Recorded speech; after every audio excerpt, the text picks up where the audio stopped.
Queridos, feliz sábado para todos. Yo estoy en casa, ¿no? Estoy otra vez como si el tiempo no hubiera pasado, Orly, ¿no? Me parece que fue ayer, cuando estuve en este mismo púlpito hace ya unos años. Recuerdo cuando nos fuimos para España en el 2002 y aquí estamos de vuelta. Veo rostros conocidos. Veo gente que sonríe y eso para mí es un motivo de gozo y de mucha alegría.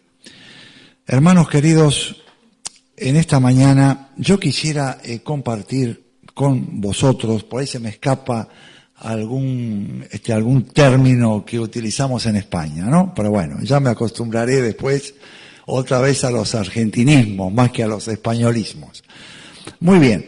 Yo quisiera, hermanos, que abriéramos nuestra Biblia en el libro de Juan, el capítulo 4. El capítulo 4 de Juan. Jesús y la mujer samaritana. Este capítulo, hermanos, para mí tiene mucha trascendencia, porque tiene que ver incluso con el llamamiento que el Señor nos hiciera para servirle en su obra. Y tiene que ver con los parias de la sociedad, con aquellas personas relegadas, aquellas personas que hasta cierto punto generan un rechazo, aquellas personas que nos cuesta alcanzarlas, pero que Dios las ama y Dios quiere que nosotros cumplamos la misión que nos ha encomendado. Recordemos que la pasión determinará nuestra misión, la pasión por las almas. ¿Qué pasó con Jesús y la mujer samaritana? Dice así la Escritura: cuando pues el Señor entendió que los fariseos habían oído decir, Jesús hace y bautiza más discípulos que Juan, aunque Jesús no bautizaba sino sus discípulos, salió de Judea y se fue otra vez a Galilea. Y le era necesario pasar por Samaria. Vino pues a una ciudad de Samaria llamada Sicar, la ciudad de los borrachos. Sicar era la ciudad de los borrachos. ¿Y qué pasó allí? Dice, junto a la heredad de Jacob, que dio a su hijo José. Y estaba allí el pozo de Jacob. Entonces Jesús, cansado del camino, se sentó así junto al pozo. Era como la hora sexta, aproximadamente 3 a 4 de la tarde, cuanto más calor hace. Y vino una mujer de Samaria a sacar agua. Y Jesús le dijo, dame de beber. Pues sus discípulos habían ido a la ciudad de los borrachos a comprar de comer. La mujer samaritana le dijo, ¿cómo tú, siendo judío, me pides a mí de beber, que soy mujer samaritana? Porque judíos y samaritanos no se tratan entre sí. Pues hermanos, una de las experiencias más hermosas, puedo decir, que he tenido en mi vida, junto con mi esposa Sara, que me acompañan esta mañana, fue visitar Israel. Estar en esa tierra es impresionante, hermanos. Las piedras hablan, la tierra, el aire que uno respira, el cielo, los rincones, los lugares. Y me tocó pasar, nos tocó para ir a Galilea, pasar por Samaria, para ir al mar de Galilea, a Capernaum. Bueno, ahora la Samaria de hoy no es la Samaria que habla aquí Jesús, pero también nos tocó ir a la parte árabe de Israel, cuando hemos ido a Jericó.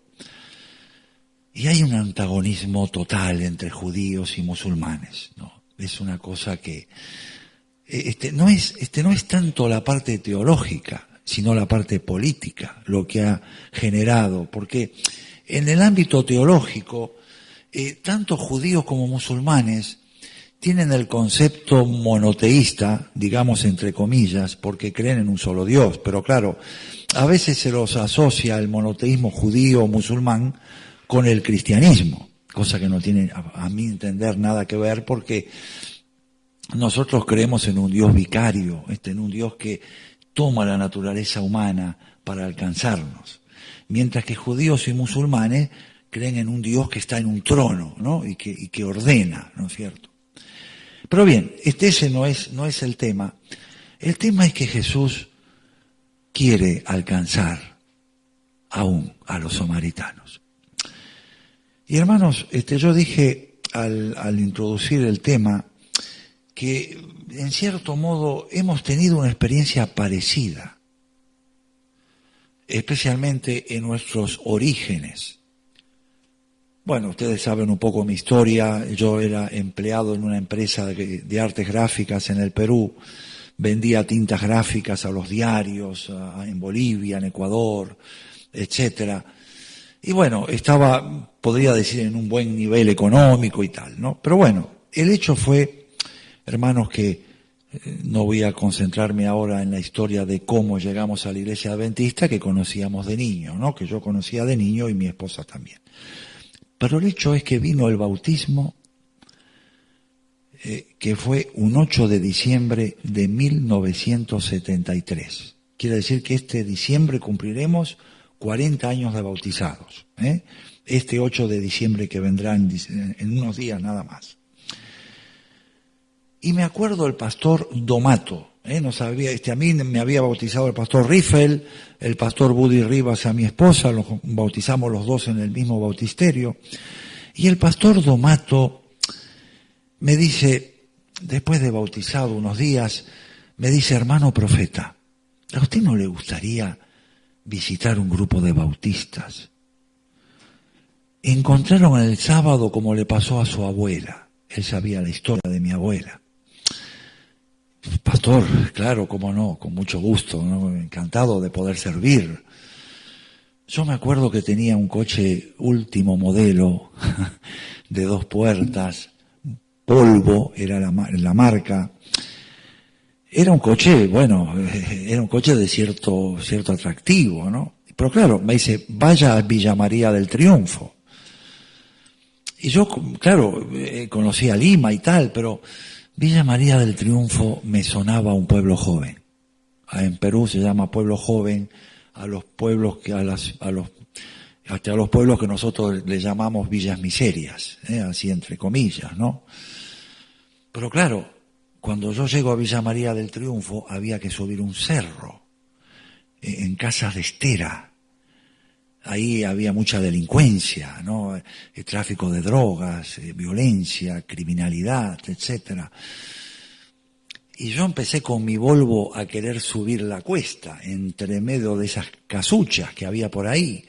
Pero claro, había piedras y arena, y de golpe el coche se atascaba, ¿no? Y la rueda, y no arrancaba. Digo, bueno, tengo que dejar el coche aquí cerrado e irme a pie. Cerraba el coche, me encomendaba a Dios que los ángeles me acompañaran, que nada me pasara a mí, que nada le pasara al coche. Bueno, hermanos, voy a resumir la historia. Estos bautistas se reunían en una iglesia, digamos, en un edificio, iglesia de estera. La mayoría eran de origen indígena. Algunos hasta no hablaban bien el castellano. Y bueno, yo empecé a estudiar la Biblia con los bautistas. Le conté la historia de la abuela. Empezamos a analizar. Un día llegó el pastor y me dice, usted es un ladrón de ovejas. Yo digo, mire, pastor, yo estoy con la Biblia. Usted con gusto pase y siente. No, yo no quiero escuchar, yo me voy. Se fue enfadadísimo, se marchó y se fue. Bueno, hermanos, así estuvimos unos meses visitando los parias de la sociedad. Si a mí me hubieran dicho después, mire, antes de ir, mire, Villa María del Triunfo, en aquel cerro, obviamente antes de ser bautizado, yo digo, de ahí ni paso, ni voy por ese lugar. Los 8 bautistas se bautizaron. Y hermanos, creo que fue al mes o los 2 meses, Dios utilizó a los parias de la sociedad para despertar en Sara y en mí el deseo de estudiar teología y prepararme para ser un pastor. Ese fue el resultado, hermanos. Yo nunca olvidaré aquello. Por eso que nosotros tenemos que predicar el Evangelio a toda tribu, lengua, pueblo y nación. Sea quien sea, donde sea, cuándo y cómo sea. ¿Por qué, hermanos? Porque no hay tiempo. Hay urgencia de predicar el Evangelio. Y hermanos, ¿qué pasó después de casi 30 años? Volvimos al Perú. Y llegamos a la iglesia de Miraflores, donde nos bautizamos. Y se me ocurrió preguntarle al pastor, pastor, ¿y qué de la iglesia de Villa María del Triunfo? Y me contesta el pastor, ¿de cómo? Porque yo le hablaba del grupo, no de la iglesia, del grupo de Villa María del Triunfo. Y el hombre me dice, ¿pero cómo? Ahora hay 30 iglesias en ese lugar. 30 iglesias. Hermanos queridos, el poder de Dios es maravilloso. El Espíritu Santo realiza la obra de una manera que nosotros con nuestras palabras limitadas no podemos explicar. Y Jesús ve lo que nosotros no vemos. Jesús veía en la mujer samaritana lo que no veían los discípulos. ¿Y qué ocurre con esta mujer samaritana? Es extraordinario, hermanos. Respondió Jesús, versículo 10, y le dijo, si conocieras el don de Dios, ¿y quién es el que te dice, dame de beber? Tú le pedirías, y él te daría agua viva. La mujer le dijo, Señor, no tienes con qué sacarla, y el pozo es hondo. ¿De dónde, pues, tienes el agua viva? ¿Qué me estás diciendo, Señor? ¿Acaso eres tú mayor que nuestro padre Jacob, que nos dio este pozo, del cual bebieron él, sus hijos y sus ganados? Respondió Jesús y le dijo, cualquiera que bebiere de esta agua, volverá a tener sed. Mas el que bebiere del agua que yo le daré, no tendrá sed jamás, sino que el agua que yo le daré será en él una fuente de agua que salte para vida eterna. Hermanos queridos, Jesús es el dador del agua viva. Jesús es aquel que nos sacia la sed. Hermanos queridos, la ventana 1040. Tiene, no sé si sabéis lo que quiere decir la ventana 1040. Esto tiene que ver con los meridianos, el área donde falta terminar la obra. Y ahí podemos incluir la parte del Medio Oriente, la parte del judaísmo en general, la parte de África también. Y hermanos, dice San Mateo 24:14, que será predicado este evangelio. Atención, será predicado. Será predicado este evangelio en todo el mundo y entonces vendrá el fin. Y hermanos, ¿qué tendría que haber hablado Jesús allí con sus discípulos en el Monte de los Olivos? Jesús, como hijo de Dios y Dios en su naturaleza divina y hombre en su naturaleza humana, como vamos a ver ahora en la escuela sabática, no voy a entrar en el detalle, pero Jesús conocería Internet en el momento de hablar con los discípulos. Cuando le dice, mira, hay muchas cosas que quiero deciros, pero es que no la vais a poder llevar. Jesús sabría que vendría un momento, hermanos, donde solamente apretando un teclado yo podría predicar el evangelio en todo el mundo. ¿Lo sabía o no lo sabía? Claro que lo sabía. Estamos llegando a ese momento, hermanos. O hemos llegado a ese momento, mejor dicho. El otro día leía en el periódico que fue lanzada una sonda que va a hacer una radiografía de todo el universo creo por un radio, no sé si digo bien, millones de años luz de la Tierra. Contemplar el universo, contemplar las estrellas, las galaxias. Pero, a ver, pasaron 2000 años. Hermanos, 2000 años en la historia de la humanidad es como un día que pasó. Para Dios dice que 1000 años es como si fuera un día. El término del tiempo, nosotros los humanos lo medimos de acuerdo con nuestra edad. Algunos dicen los más saludables llegan hasta los 80, Bernie, ¿no? No sé si digo bien, ¿no? Hasta los 80 es la edad del saludable, ¿no? Digamos así. Bueno, eso, hermanos, es como el día que pasó, porque yo ya tengo 66 y me parece ayer que tenía 20, ¿no? Pero, hermanos, la predicación del Evangelio avanza y el Espíritu Santo sigue adelante, hermanos. Y entonces, en esta área de la ventana 1040 se está predicando el Evangelio. Mi hija Gabriela estuvo hace poquito aquí en Puigari, en Libertador San Martín, dando presentaciones con otros pastores a cómo se está predicando el Evangelio en el mundo musulmán. A mí me tocó estar en Ceuta, en la frontera con Marruecos. Y es verdad que el hombre con la mujer, ve cómo le pasó a Jesús con la mujer samaritana, no puede el hombre abordar a la mujer, ¿no? Claro, no la puede abordar en la calle. Yo tuve la oportunidad de abordarla en un hospital porque era una bioquímica, esta musulmana. Y entonces como bioquímica, yo estaba dando ahí unas conferencias sobre alimentación, salud y tal, con unos colportores. Entonces yo le hice la pregunta, porque ella me decía que era musulmana, digo, pero no usas velo. No, dice, yo no uso el velo. Y entonces empecé a indagar. ¿Tú sabes quién es Jesús de Nazaret?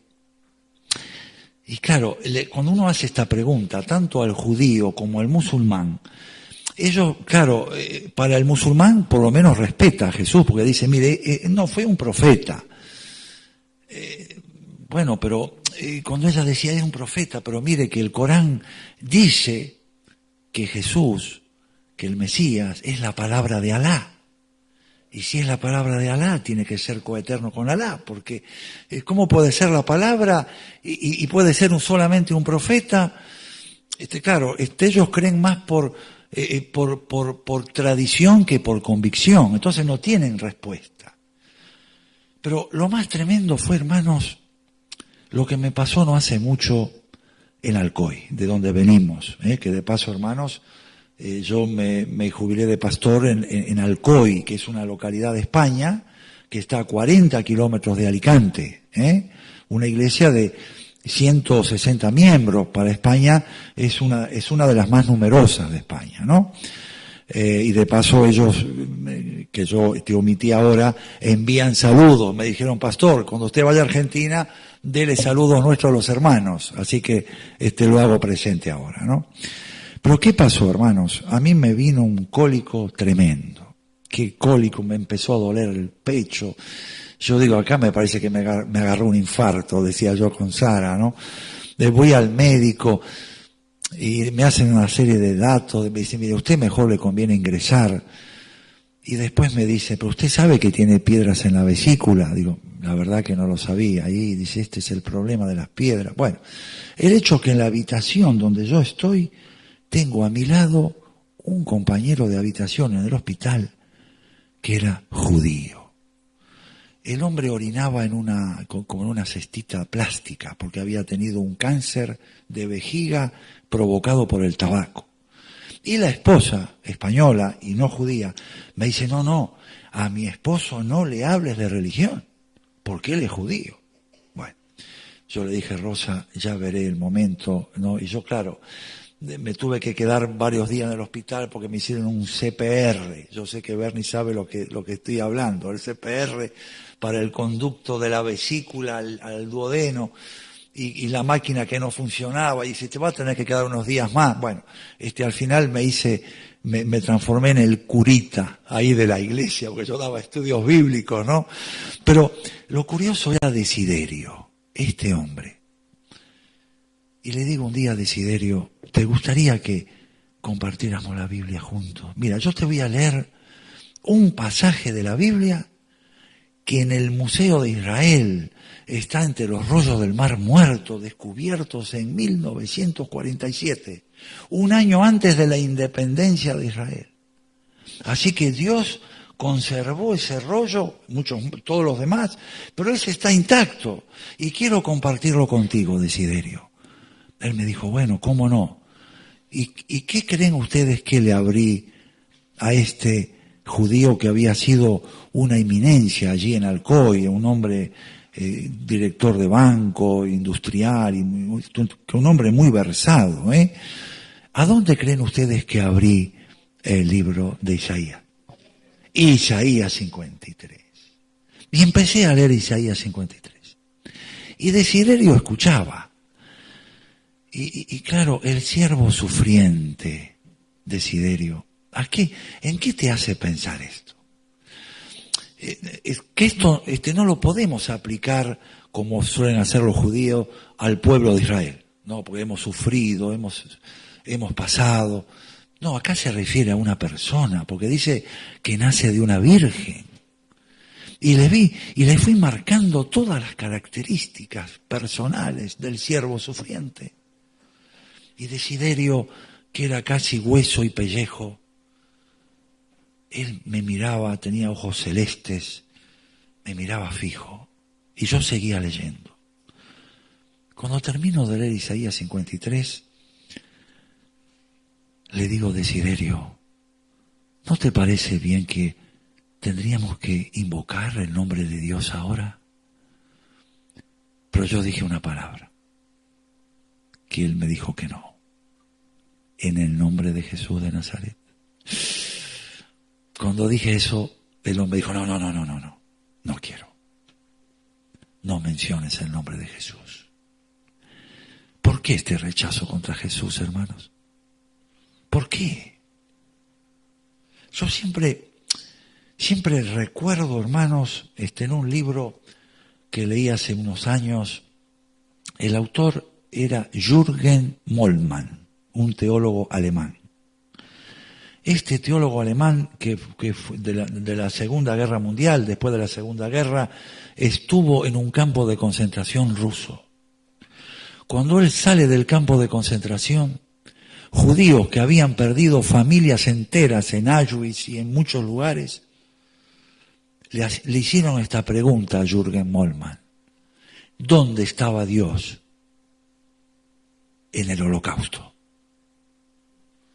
Y hermanos, uno va a Israel y uno ve a los ortodoxos con los bucles, con el sombrero en la cabeza, que son en el muro de los lamentos, ellos están con un movimiento ahí, como un péndulo, ¿no?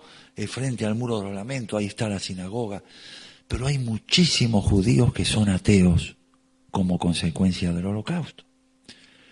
Pero Jürgen Moltmann le dio la respuesta más precisa, concisa y maciza. Es un término que usamos en el colportaje, que puede dar una persona ante esta pregunta. Jürgen le dijo, en la cruz del Calvario.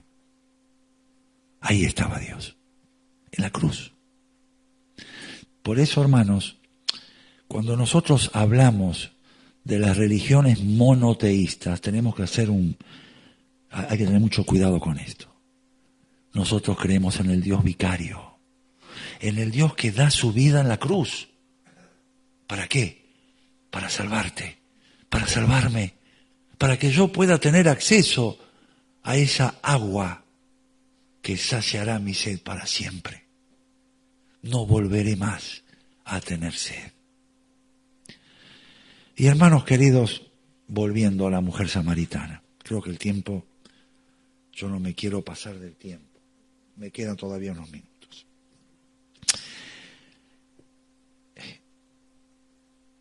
La mujer samaritana le dice en el versículo 15, Señor, dame de esa agua, para que no tenga yo sed, ni venga aquí a sacarla. Ella todavía está pensando en el agua que sacia la sed. No toma todavía conciencia que lo que Jesús le está indicando es una sed que tiene que ver con algo más que una sed momentánea, sino que una sed que sacia para siempre. Jesús le dijo, ve, llama a tu marido y ven acá. Respondió la mujer y dijo, no tengo marido. Jesús le dijo, bien has dicho, no tengo marido. Porque 5 maridos has tenido y el que ahora tienes no es tu marido. Esto has dicho con verdad. Le dice la mujer, Señor, me parece que tú eres profeta. ¿Qué condición era la mujer samaritana? La mujer samaritana había 5 maridos y ahora tenía otro con el que estaba conviviendo. O sea, era una mujer, no sé, no quiero usar términos que la Biblia no dice, pero era una mujer que tenía una vida fácil. Había experimentado la vida con varios hombres. Y aquí me viene a la memoria, hermanos, otra experiencia, pero esta es del colportaje, una experiencia del colportaje inolvidable también. Esto ocurrió en Paraná, la ciudad de Paraná. Yo estaba estudiando teología, me estaba por graduar, faltaban 4 meses para graduarme de licenciado en teología en Libertador San Martín. Y bueno, el colportaje fue el instrumento que Dios utilizó para que nosotros pudiéramos mantenernos, predicar en muchos países. Y yo salía a colportar un lunes de mañana a la ciudad de Paraná. ¿Y qué pasa? Cuando uno colporta, digamos, en una ciudad, uno como que actúa casi mecánicamente cuando visita a las personas, entra en una tienda, entra en otra, en una casa, en una fábrica, y así va, manzana por manzana, manzana por manzana. Y de golpe encontré una puerta y casi en forma automática abro la puerta y entro dentro del salón. Y hermanos, ¿a dónde había entrado el futuro teólogo? En un prostíbulo. En un prostíbulo. Entonces, claro, yo estaba con la revista El Centinela, estaba con El Camino a Cristo y con otros libros, El Deseado de toda la gente, El Conflicto de los Siglos. Y había unas chicas sonrientes, ¿no? Me recibieron, me hicieron pasar. ¿Qué hago ahora, Señor? ¿Por qué estoy yo aquí? Algún propósito Dios tiene. ¿Qué pensáis que hice yo, hermanos? Tomé las revistas, los libros, y se los regalé una a una, hermanos. Me emociono, hermanos. ¿Por qué? Porque no sabemos, hermanos, el futuro. Dios me envió ahí con algún propósito. Como Jesús fue a Samaria y se puso a hablar con una mujer que él no podía hablar con ella porque era samaritana. Estas eran prostitutas. Y hermanos, no sabemos lo que ocurrirá en la tierra nueva. Por ahí a lo mejor encuentro alguna de ellas allí. Si por la gracia de Dios y por su misericordia estaré en la tierra nueva. Pero hermanos, ahora viene el momento quizá difícil, porque ustedes saben, Paraná, bueno, en aquellos años, estoy hablando de los años 80, estoy hablando de 33 años atrás, es una ciudad pequeña. Si algún hermano me hubiera visto salir del prostíbulo, ¿cómo hubiera yo clarificado la situación, hermano? ¿Cómo hubiera explicado? Lo vi salir al hermano profeta. Dentro de 3 meses va a ser graduando de teología, va a ser un pastor este hombre. Pero si yo lo vi salir del prostíbulo, lo vi yo con mis ojos. Hermano, a veces los hombres o las mujeres, los seres humanos, juzgamos. Y es fácil juzgar. Pero Dios tiene propósitos para alcanzar a los parias de la sociedad. Para alcanzar a esa gente que nosotros nunca iríamos a ese lugar. Hermanos, Juan 16:13. El Espíritu Santo. ¿Qué hará el Espíritu Santo?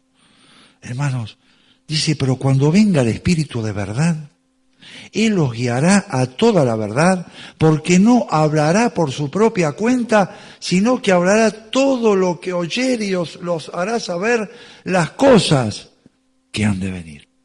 Yo por eso digo, hermanos, los métodos de evangelismo, yo los respeto, entiendo que hay métodos fantásticos, pero no olvidemos, es el Espíritu Santo, hermanos, el que nos va a guiar a toda la verdad. A los judíos, a los musulmanes, a los espiritistas, a los católicos, a los protestantes. Y quizás yo digo esto, hermanos, y quiero hacer una aclaración. Cuando menciono denominaciones, lo digo con mucho respeto. Me refiero corporativamente. No personalmente, porque esa es algo que tiene que ver Dios con esa persona. Y al decir estas otras denominaciones, no puedo obviar un texto clave, que hermanos, nosotros como adventistas, lo conocemos, yo creo que de memoria, pero a veces como que se nos escapa la tortuga en una declaración de este texto, que a veces lo pasamos por alto. Me refiero a Apocalipsis 12:17. Entonces el dragón se llenó de ira. Acá hay que tener claro contra quién es la ira del dragón y contra quién no es la ira del dragón. O sea, con quién está irado y con quién no está irado. Porque este es el punto clave de este texto. Dice, contra la mujer, la iglesia, y se fue a hacer contra el resto de la descendencia de ella, el remanente. Los que guardan los mandamientos de Dios y tienen el testimonio de Jesucristo. O sea, hay un remanente, hermanos, que tiene una característica con el cual el dragón, Satanás, está irado. ¿Pero qué con todos los demás? ¿No está irado? ¿No? Y si no está irado con todos los demás, ¿qué indica eso, hermanos? ¿Qué juegan? ¿Para qué equipo, hermanos? Para el equipo del enemigo de Dios. Por eso, hermanos, que yo me baso en un escrito está. Nosotros, corporativamente hablando, sabemos que hay un remanente y hay todo lo demás que el enemigo no está irado contra ellos. Ahora, personalmente, tenemos que ir como Jesús hizo con la mujer samaritana, como Dios me utilizó con aquellas prostitutas, como Dios nos llevó a Villa María del Triunfo, al lugar de la droga, la criminalidad y todo aquello. Porque Dios ama al ser humano. Hermanos queridos, el tiempo la verdad que ya casi se me ha ido ya. Dice, mas la hora viene y ahora es cuando los verdaderos adoradores adorarán al Padre en espíritu y en verdad. Porque también el Padre tales adoradores busca que le adore. Acá no es los samaritanos, no son los judíos, no son los fariseos, no son los animistas, los espiritistas. No. Dios ama al ser humano. Dios es espíritu y los que le adoran en espíritu y en verdad, es necesario que le adoren. Le dijo la mujer, sé que ha de venir el Mesías, llamado el Cristo. Cuando Él venga nos declarará todas las cosas. Jesús le dijo, yo soy el que habla contigo. Y aquí el verbo griego que se utiliza es eimi. Es un verbo que no tiene ni principio ni fin. Es el yo soy el que soy. es la aplicación que se le da a Dios. En esto vinieron sus discípulos, y claro, los discípulos se maravillaron que hablaba con una mujer. ¿Qué pasa acá con Jesús? ¿Con una mujer hablando? ¿Y para colmo samaritana? Hermanos, ¿cómo el juicio humano es limitado? Jesús ve lo que nosotros no vemos, hermanos. Por eso que es importante entregarnos en sus manos para que Él nos dirija. Él, el Espíritu Santo, nos guiará a toda la verdad.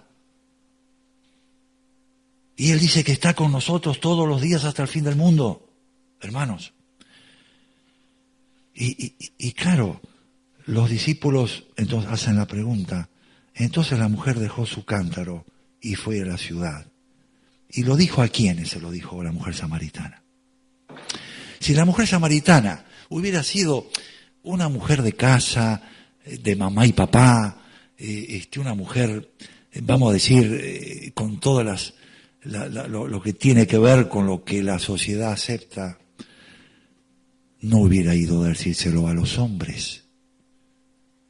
Ella dice el texto, el versículo 28, y se lo dijo a los hombres, masculino.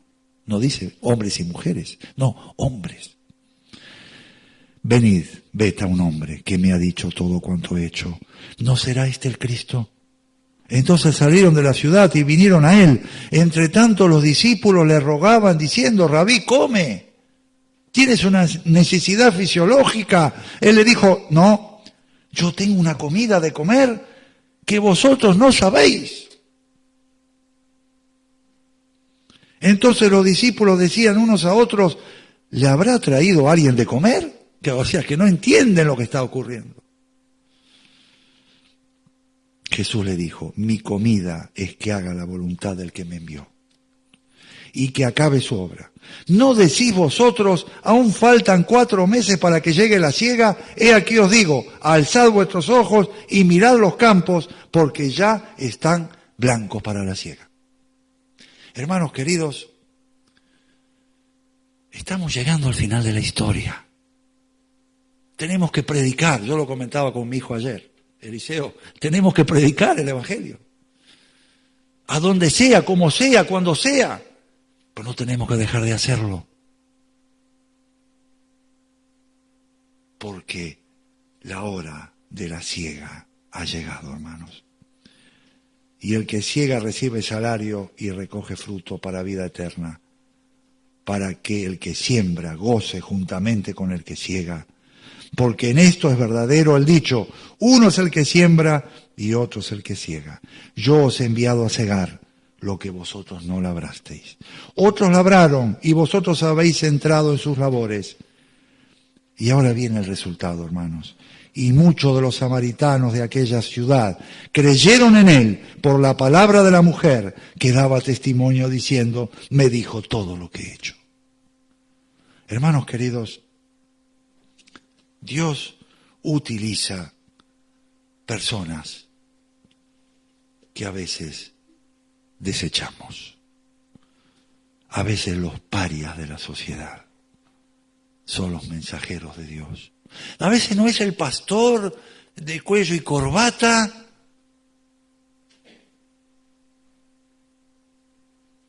A veces puede ser hasta una prostituta. Entonces, ante esto, hermanos, yo a veces digo, Señor, no somos dignos para tantas bendiciones que tenemos. Ahora que tenemos la bendición, ¿será que nos contentamos solo, hermanos, con venir el sábado a la escuela sabática, escuchar a quien predique, al pastor, al hermano? Pero bueno, estamos atareados con nuestras cosas, con nuestros trabajos, con nuestros quehaceres. Pero no olvidemos, hermanos, aquella mujer samaritana fue alcanzada por Jesús. Ella era una persona rechazada. Y a veces los rechazados son los que más necesitan o los que más tienen hambre de Jesús. Pero claro, es un paria, es alguien de otro nivel, es alguien de otro tipo de persona. No, a ese no le hablo, no, ¿quién me va a escuchar ese? Ese no me escuchará. Nuestra misión es predicar el Evangelio, hermanos, para que se cumpla el texto que lo dijimos al principio y lo sabemos de memoria. Jesús lo dice este texto en el Monte de los Olivos, contemplando allí la ciudad de Jerusalén,